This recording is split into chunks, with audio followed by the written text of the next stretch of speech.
பேசலாமா லைவா? ஓகே. எல்லாருக்கும் வணக்கம். நான் தான் நிப்பாப் தமிழா. நேற்று இன்னைக்கு வந்து எங்கே வந்து நீங்கள் காணோம், உங்களை காணோம், ஆர் யூ சேஃப் அப்படின்னு நிறைய பேர் மெசேஜ் அனுப்புகிறீங்க. I am safe. அப்புறம் ஏன் ப்ரொட்டஸ்ட் நீங்கள் கோயம்புத்தூரில் ஒரு நாள் ஃபுல்லாக உட்காந்தீங்க, நைட்டு ஏன் கிளம்பி போயிட்டீங்க, உங்களுக்கு எதாவது ப்ரெஷராக?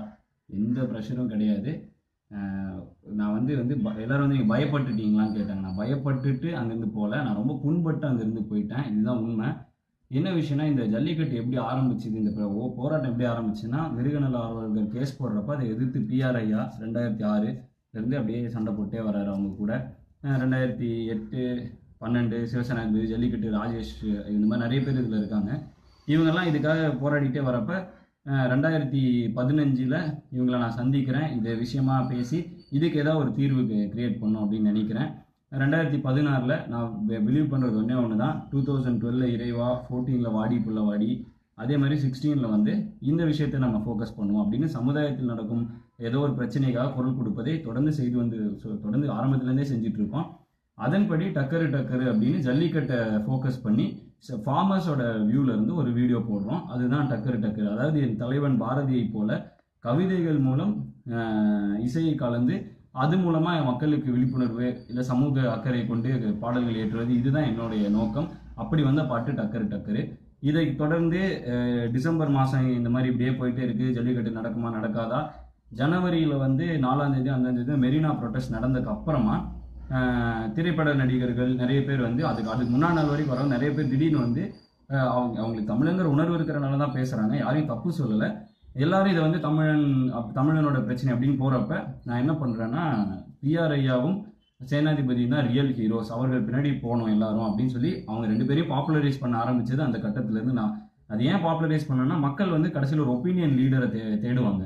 அப்படிப்பட்ட ஒப்பீனியன் லீடரை திடீர்னு யாரோ ஒரு நடிகர்கிட்ட இது என்ன பிரச்சனைன்னு கேட்குறப்ப, அவருக்கு ஜல்லிக்கட்டுக்கான பிரச்சனைன்னு சொல்லாமல் நிறைய விஷயங்கள் என்ன வேணால் நடந்துடலாம்னு சொல்லி இவங்க 2 பேரையும் ஃபோக்கஸ் பண்ணி அதுலேருந்து உங்களுக்கு நிறைய நேஷனல் மீடியா எல்லா இடத்துலையும் உங்களோட கருத்துக்களை நீங்கள் பார்த்தீங்க.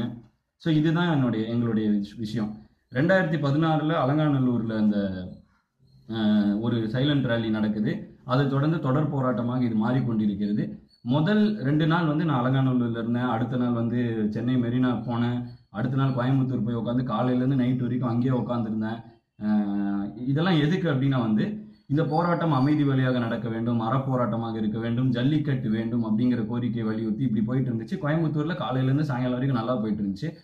பட் அங்கே நடந்த சில விஷயங்கள் வந்து எனக்கு பயங்கரமாக ஹர்ட் ஆகிடுச்சு. அதாவது ஜல்லிக்கட்டுக்கான போராட்டம்ங்கிறத மாதிரி அங்கே நடந்த ஒரு 2-3 விஷயம் சொல்கிறேன். ஒரு மைக்கில் நான் தான் வந்து காலையிலேருந்து நான் தான் பேசிகிட்டு இருக்கேன். எல்லாரும் அங்கே தெளிவாக இருக்காங்க. ஏன்னா அவ்வளோ மாணவர்கள், பெற்றோர்கள், ஆசிரியர்கள் எல்லாரும் உட்காந்துருக்காங்க. எல்லாரும் தெளிவாக இருக்காங்க. ஜல்லிக்கட்டுக்கு வேண்டும் தீர்வு. நான் அந்த வீடியோ கூட எடுத்து போஸ்ட் பண்ணுறேன். அதுதான் எங்களுக்கு வேண்டும் அப்படிங்கிறாங்க. நிறைய பேர் வேறு கருத்துக்களை பேசுகிறாங்க. அப்போ திடீர்னு ஒரு 10 பசங்க என்ன வந்துட்டு, அண்ணே நீங்கள் இங்கே போராடாதீங்க, அங்கே வந்து போராடுங்க. இல்லைப்பா எங்கே உட்காந்தா என்னப்பா, இல்லை அங்கே எங்கே மைக் இருக்கு வந்து பேசுங்க. அங்கே என்ன மேட்டர்ன்னு பார்த்தீங்கன்னா வந்துட்டு அங்கே சம்மந்தமே இல்லாத ஒரு விஷயம் நடந்துகிட்டு இருக்கு. என்னன்னா, தேசிய கொடியை வந்து சுற்றி அதை கீழே போடுறது, தேசிய கொடியை மிதிக்கிறது, இந்தியாவே எங்களை வஞ்சித்து விட்டா இப்படி பேசுறது. என்ன சொன்னாலும் நான் ஒரு இந்தியனுங்கிறதுலேருந்து ஒரு மாற்று கருத்தே இல்லை. இந்த மாதிரி தேசிய விரோத செயலுக்கெல்லாம் நான் வந்து துணை போக மாட்டேன். அதை அவங்க கிட்ட தெளிவாக சொல்லிட்டேன். உடனே மைக்கை பிடிச்சிட்டு போய், ஹிப்ஹாப் தமிழா, நீ உண்மையான தமிழனாக இருந்தால் வந்து இங்கே வந்து போராடு. எனக்கு வந்து ஒரு மாதிரி பயங்கர புண்பட்டுட்டேன். என்ன நடக்குது இந்த ப்ரொட்டஸ்ட்குள்ள அப்படின்னு. இன்னொரு இடத்துல பார்த்தீங்கன்னா வந்துட்டு ஒருத்தர் வந்து மைக்கில் கோரிக்கை சொல்கிறாரு. என்னன்னா வந்துட்டு, மத்திய அரசு இந்துக்களுக்கு மட்டும்தான் இது பண்ணுது, நாங்கள் முஸ்லீம்கள் இஸ்லாமியர்கள் வந்து என்ன இது இந்து முஸ்லீம் பிரச்சனையே கிடையாது. இது ஜல்லிக்கட்டுக்காக ஒரு பிரச்சனை நடக்குது, தமிழர் அடையாளத்துக்காக ஒரு பிரச்சனை நடந்துட்டு இருக்கப்ப இவர் இப்படி சொல்கிறாரு. இன்னொரு கேங் வந்து முஸ்லீம்ஸ் தான் ஃபுட்டு தராங்க, அவங்கள விடாதீங்க. எனக்கு ஒன்றுமே புரியல. அப்புறம் சில பேர் வந்து நாங்கள் தான் ஃபுட்டு தருவோம் அப்படிங்கிறாங்க. என்ன நடக்குதுன்னு எனக்கு புரியல. நான் அங்கேருந்து பார்த்தேன். ஒரு 10 மணி இருக்கும் கூட உட்காந்துட்டு இருந்தேன். என் கூட காலையிலேருந்து உட்காந்துட்டு இருந்த பசங்க என் கூடவே இருந்தவர், அண்ணன் நீங்கள் நம்மளுக்காக இருக்கணும்னு சொன்னாங்க. அண்ணன் தயவு செஞ்சு கிளம்பிடுங்கண்ணே, அவங்க வேறு மாதிரி ஏதோ பண்ணிட்டு இருக்காங்க. எந்த அளவுக்குலாம் கொடுமைன்னா, என் ஃபோட்டோவை போட்டு இந்த பக்கம் பீட்டா ஃபோட்டோவை போட்டு ஃபுல்லாக கெட்ட வார்த்தைகள் எழுதி, இவ்வளோ பர்சனலாக நான் வந்து ஒரு வருஷமாக இந்த பிரச்சனையில் இருந்து பாதிக்கப்பட்டிருக்கேன். பீட்டா எனக்கு எதிராக தனிப்பட்ட முறையில் குரல் கொடுத்தாங்க. ஒரு தடவை கூட நான் பீட்டாவை வெளிப்படையாக திட்டினதே கிடையாது. அவங்க என்னைய தனிப்பட்ட முறையில் தாக்குனாலும் நான் அவங்கள திருப்பி தாக்குனதே கிடையாது. பீட்டா சொல்லும் கருத்துக்களை தாக்கியிருக்கனே தவிர பீட்டாவை தாக்குனது கிடையாது. இது ஃபுல்லாக கெட்ட வார்த்தைகளை போட்டு பீட்டாவை பற்றி எதோ எழுதுறதும், அப்புறம் கெட்ட வார்த்தைகள். அதாவது ஏன்னா அங்கே ஃபேமிலி க்ரௌட் அவ்வளோ பேர் இருக்காங்க. திடீர்னு யார் அந்த ஆட்கள்னே தெரியல. திடீர்னு கருப்பு சட்டை போட்டு ஒரு 20 பேர் உள்ள வராங்க, வந்து ஃபுல் கெட்ட வார்த்தையில மோடின்னு ஏதோ பேசுறாங்க. எனக்கு வந்து யார் இவங்க? இவ்வளோ நேரம் நல்லா போயிட்டு இருந்துச்சு கூட்டம், திடீர்னு ஒரு கேங் வருது, இங்கேருந்து ஒரு கேங் வருது, யார் இவங்கன்னா இன்னொரு கேங் தனியாக வந்துட்டு தனித்தமிழ்நாடு ஒன்று வரைஞ்சிட்டு நம்ம என்னத்துக்காக போராடிட்டு இருக்கோம், இவங்கெல்லாம் வேற என்னமோ நடந்துட்டு இருக்கே அப்படிங்கிற ஒரு ஒரு ஒரு இதில் வந்துட்டு ரொம்ப புண்பட்டுட்டேன். அதனால தான் அந்த இதுலேருந்து கிளம்பி வந்தேன். சென்னையிலேருந்து கோயம்புத்தூர்லேருந்து மதுரை போகலாம் அப்படின்னா நடுவில் வந்து பிஆர்ஐ ஃபோன் பண்ணி நம்மளுக்கு நிரந்தர தீர்வு வந்துடும், நம்ம வெற்றி பெற போகிறோம் அப்படின்னாரு. சூப்பர் அப்படின்னு சொல்லிட்டு போயிட்டு இருந்தேன். அதுக்கப்புறம் பார்த்தா நடந்த விஷயங்களே எல்லா இடங்களையும் நடந்துட்டு இருக்கிற விஷயமே வேற. ஒரு கூட்டம்னா அங்கே ஒரு 10 மைக் வச்சுட்டு ஒருத்தர் ஒரு கொள்கையை சொல்லிட்டு இருக்காங்க. ஒருத்தர் வந்து என்கிட்ட ஒரு இந்த கூட்டத்தில் பெப்சி கோக்கை பேன் பண்ணாட்டி நான் செத்துருவேன் அப்படிங்கிறான் ஒருத்தன். பெப்சி கோக்கை பேன் பண்ணனா இது இந்தியா ஃபுல்லாக பேன் பண்ணும். சரி ஓகே, உனக்கு பெப்சி கோக்கை வேணான்னா நீ குடிக்காத, யாரையும் வாங்க சொல்லாத, கடைக்காரங்களும் வாங்காம இருந்தால் பெப்சி கோக், ஏன்னா 3 நாளில் 70% சரிவுன்னு ஏதோ சொல்கிறாங்க. இந்த மாதிரி கூட யோசிக்கலாம் ஸ்மார்ட்டா. அதை விட்டு நான் வந்து செத்துடுவேன், பெப்சி கோக்கை நம்மளை அழிக்கிறாங்க, இது ஏன் வந்து என்னத்துக்காக போராடுறோன்னு தெரியாமல் கொள்கையே இல்லாமல், ஏன்னா காலையிலேருந்து சாயங்காலம் வரைக்கும் தெளிவாக போயிட்டு இருந்துச்சு. திடீர்னு இந்த கூட்டம் யார், எங்கேருந்து வந்தாங்க, என்ன நடத்திட்டு இருக்காங்கன்னு எனக்கு ஒன்றுமே புரியல. நான் அங்கே இருந்த என் கூட அவ்வளோ நேரம் காலையிலேருந்து உட்காந்து இந்த பசங்க, அண்ணன் நீங்கள் கிளம்புங்கண்ணே, நீங்கள் ஒர்த்து இல்லைண்ணே, இது வேற மாதிரி ஆயிடுச்சுண்ணே அப்படின்னு சொல்லி நாங்களும் கிளம்ப போகிறோங்கிறாங்க. எனக்கு வந்து இவ்வளோ கஷ்டப்பட்டு 10 வருஷ காலமாக இந்த ஆட்கள் கஷ்டப்பட்டு கொண்டு வந்துட்டு இருந்த இந்த விஷயத்தை வந்து மாணவர்கள் சரியாக எடுத்துகிட்டு போயிட்டு இருக்காங்க. அதுக்கு சார்பாக பெற்றோர்களும் ஆசிரியர்களும் வந்து சப்போர்ட் பண்ணுறாங்க, நிறைய ஸ்டாஃப் ஸ்டூடெண்ட்ஸோடலாம் வராங்க. இவ்வளோ நடந்துட்டு இருக்கு. அப்போ அங்கங்கே ஒரு கூட்டம் முளைக்குது. திடீர்னு ஒரு சின்ன யானையில் ஒரு மைக் செட் போட்டு ஒரு ஆள் வராரு, கத்திட்டே வராரு. இது வந்து பயங்கர ஜல்லிக்கட்டுக்காக உட்காந்துருக்கிற கூட்டம், ஃபுல் கெட்ட வார்த்தை. தேசிய கொடியை வந்து எரிக்க போறேன்ட்டு என்ன எனக்கு ஒன்றுமே புரியல. நான் அப்பவே முடிவு பண்ணிட்டேன், இது வந்து ஜல்லிக்கட்டுக்காக போராடுறவங்க அந்த விஓசி பார்க் உள்ள உட்காந்துட்டு இருந்தாங்க, அதுக்கு சம்மந்தமே இல்லாதவங்க அதுக்கு வெளியில ஆன்டி சோசியலாக ஏதோ பண்ணிட்டு இருக்காங்க. இத்தனை விஷயமும் போலீஸ் பாதுகாப்பு கொடுத்து எல்லாரையும் சேஃபாக நடத்திட்டு இருக்காங்க. அந்த இடத்துல தான் எனக்கு ரொம்ப ஹர்ட் ஆயிடுச்சு. என்ன ஒரு நல்ல விழிப்புணர்வுக்காக பண்ண விஷயம் வந்து இன்னைக்கு திசை இல்லாமல் எங்கேயோ போயிட்டு இருக்கேன் அப்படின்னு. எனக்கு மெரினாவில் நான் போகல இது வரைக்கும், ஏன்னா அங்கே ஒரு 10 லட்சம் பேர் ஏதோ இருக்காங்க, 7 லட்சம் பேர் ஏதோ இருக்காங்கங்கிறாங்க.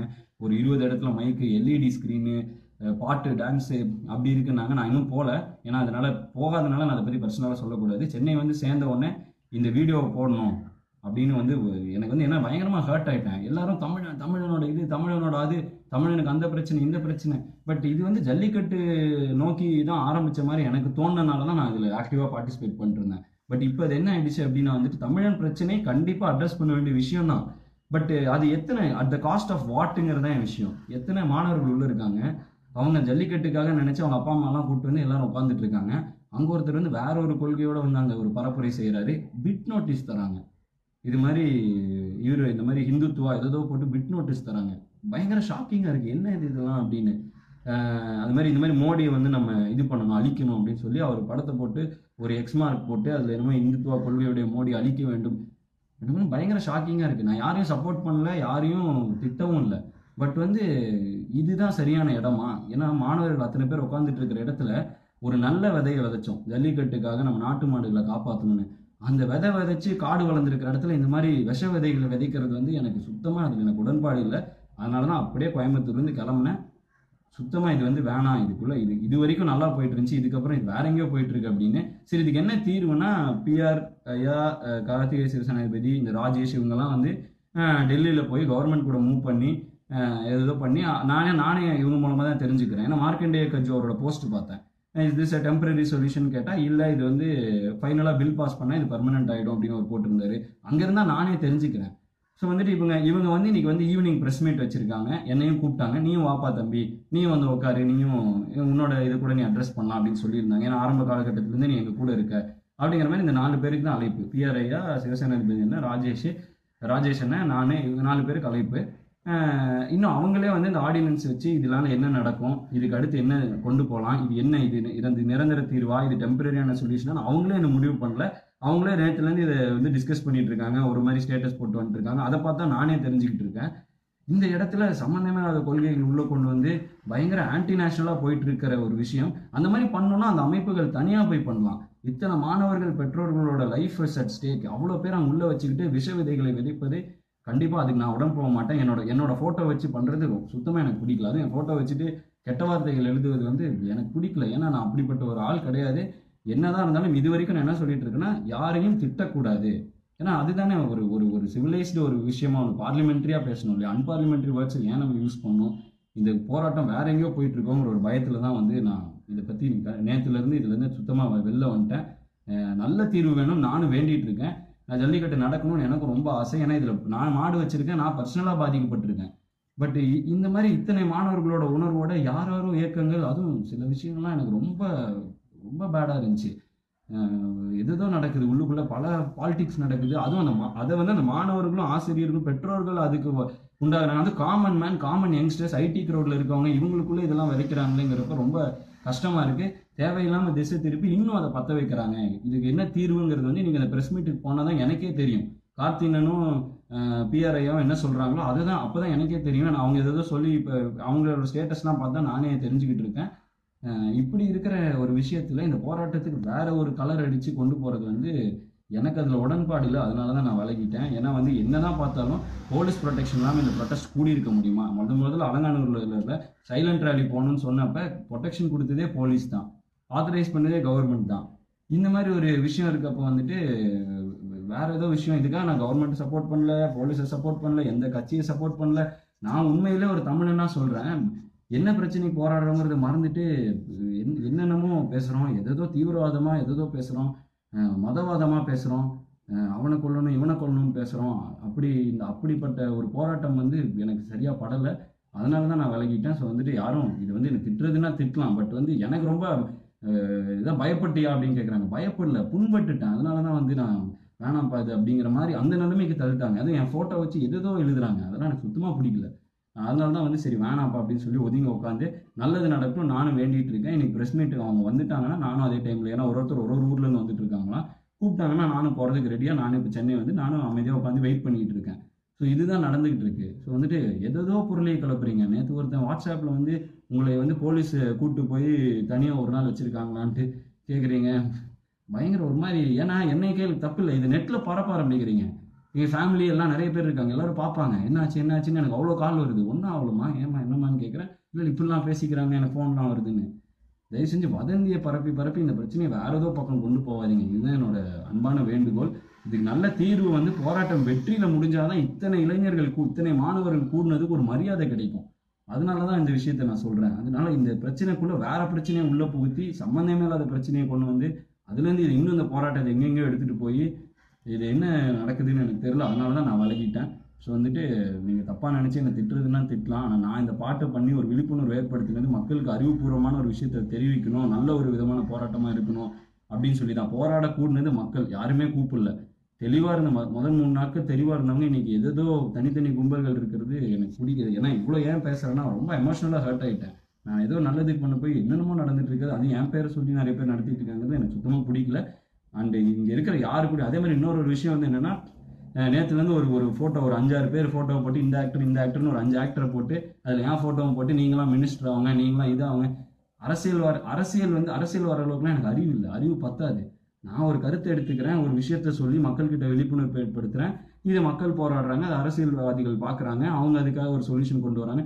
இது வந்து ஜனநாயக ப்ராசஸ். இது அன்றைக்கி பாரதியாரும் செஞ்சுக்கிட்டு இருந்தார். இதுக்காக திடீர்னு வந்து அரசியலுக்குள்ளே வாங்க, நீங்கள் வந்து நாடாளணும், இது வந்து சுத்தமாக எனக்கு பிடிக்காத ஒரு விஷயம். எந்த ஒரு இது அரசியல் நோக்கத்துக்கெல்லாம் செய்யலை, நல்ல விஷயத்துக்காக செஞ்ச ஒரு விஷயத்தை வந்து அரசியல் சாயமும் பூசாதீங்க. ஏன்னா கண்டத்தாது. உங்களுக்கே நான் சொல்கிறேன், I am not leader material, நான் லீடர் கிடையாது. அதனால வந்து தயவு செஞ்சு இந்த விஷயம்லாம் பண்ணாதீங்க. அண்ட் எனக்கு வந்து எமோஷனலாக ஹர்ட் ஆகிறதுனால தான் இதெல்லாம் சொல்கிறேன். உண்மையிலே ஜல்லிக்கட்டுக்கு தீர்வு வேணும்னா இன்னைக்கு அந்த ப்ரெஸ் மீட் நானும் அதுக்காக தான் காத்துட்ருக்கேன், அவங்க என்ன வந்து சொல்ல போகிறாங்கன்னு நானும் அதை தான் பார்த்துட்டு இருக்கேன். ஸோ நான் அதுக்காக வெயிட் பண்ணிட்டு இருக்கேன். உண்மையிலே தீர்வு வேணும்னா அவங்க இந்த பிரச்சனையை 10 வருஷ காலமாக போராடிட்டு வந்தவங்க என்ன சொல்கிறாங்கன்னு கேட்குறது தான் எனக்கு சரின்னு படுது. அதனால தான் நான் அவங்களுக்காக வெயிட் பண்ணிருக்கேன். தயவு செஞ்சு என்னோட இதையை சொல்லியோ இது பண்ணியோ வேற ஏதோ கொள்கைகளை தயவு செஞ்சு பரப்பாதீங்க. நான் முழுக்க இந்த விஷயத்தில் இறங்குறது ஜல்லிக்கட்டு வேணுங்கிறதுக்காக, நாட்டு மாடுகள் காப்பாற்றப்பட வேணுங்கிறதுக்காக. இதில் வேற எந்த சாயமும் பூசாதீங்க, வேண்டி கேட்டுக்கொள்கிறேன். தொடர்ந்து ஜல்லிக்கட்டுக்காக நான் குரல் கொடுத்து கொண்டே தான் இருப்பேன், நாட்டு மாடுகளுக்காக குரல் கொடுத்து கொண்டே தான் இருப்பேன். வேறு சாயம் பூசாதீர்கள், அவ்வளோதான் என்னோட அன்பான வேண்டுகோள். நன்றி.